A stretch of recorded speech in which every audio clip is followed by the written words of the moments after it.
So as a lot of you guys already know, I'm a pretty big fan of CSGO. I have thousands and thousands of hours in the game, but I've been interested in Valorant for a while now, ever since it was Project A. If you don't know, it's a game released by Riot, and it's the first real competition that CSGO has had in a very, very long time. And as a lot of us also know, Valve can be very, very lazy and really not implement a lot of new stuff into CSGO. Valorant has added a lot of additions into the game that I think add on to what CSGO already is at the core, and I think they do a lot of things better than CS, and this video is just going to be breaking down a few of those things that I think that it does better than CSGO. Note, I don't think that Valorant is overall a better game or anything like that yet. It's still in closed beta and it has a lot of work that needs to be done, but these are just a few of the things that I think that right now it does better than CSGO. So the first thing that I think it does better than CSGO, and this is something that we knew all the way back in the trailer, is that it has a higher tick rate server. So Valorant servers are going to be running on 128 tick, and while CSGO does have 128 tick servers available, it's only available through third-party services like Faceit and ESEA, and in some cases you have to pay money for those. And it's not something that is really part of the base game, and for a competitive shooter like CSGO, it seems like something that would be a must. So if you don't know what tick rate is the frequency in which a server updates the game state. This is measured in hertz, so when a server has a tick rate of 64, it means that it's capable of sending packets to the client at most 64 times per second. So to break that down, if you don't know what all that means, pretty much it means if the tick rate of the server is higher, things are going to be updating a little more frequently and your shots are going to be a lot more accurate. So if you played CSGO, I'm sure you've had a lot of cases, especially in matchmaking, where you feel like you have like the shot but it doesn't really land and you wonder why. Some of that can just be bad aim, but some of it can also be chalked up to tick rate, and if you actually do play 128 tick after playing 64 tick, there is a noticeable difference there, and it does make the gameplay experience a lot better. And Valorant being a competitive shooter, it's nice to see that right off the get-go they're going to have 128 tick servers. So I think the fact that Valorant has 128 tick servers on launch shows that Riot actually cares about the game. I think a big criticism with CSGO is that Valve really doesn't listen to the community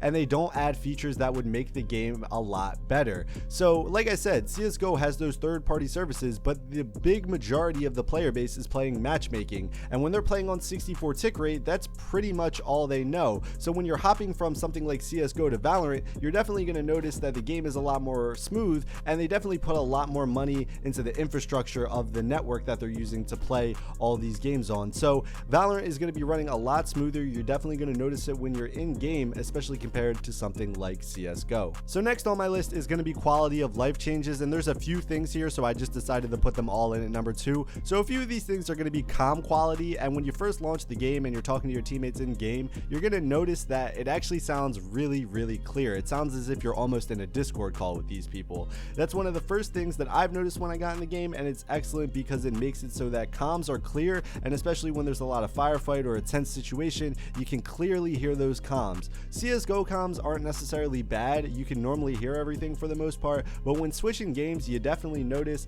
that it seems a lot cleaner and everyone's mic definitely sounds a lot better.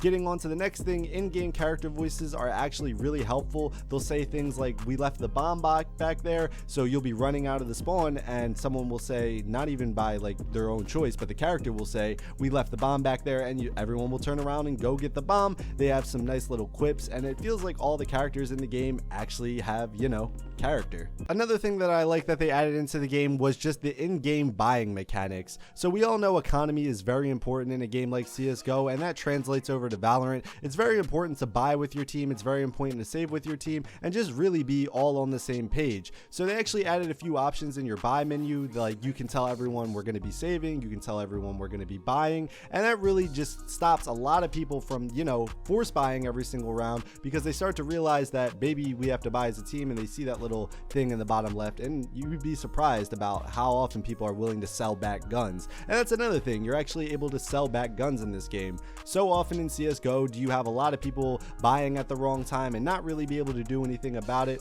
or you accidentally buy the wrong thing. It's nice to be able to sell these things back because there's no real reason for you not to be able to, and it just adds another nice quality of life change, I think, to the game. And you can also now buy your teammates. So if we're in the spawn, we're getting ready for the round, and I want to request a gun, or because I don't have enough money, I can just right click it, and now someone on my team knows that I need it. They can just easily buy it. They don't have to drop it for me. I don't have to go anywhere near them, and it's just all so seamless, and that is something that I think CSGO lacks, just a lot of these small little quality of life changes, and it really does just make the overall experience of the game a lot better. The last thing on my list is going to be communication from devs.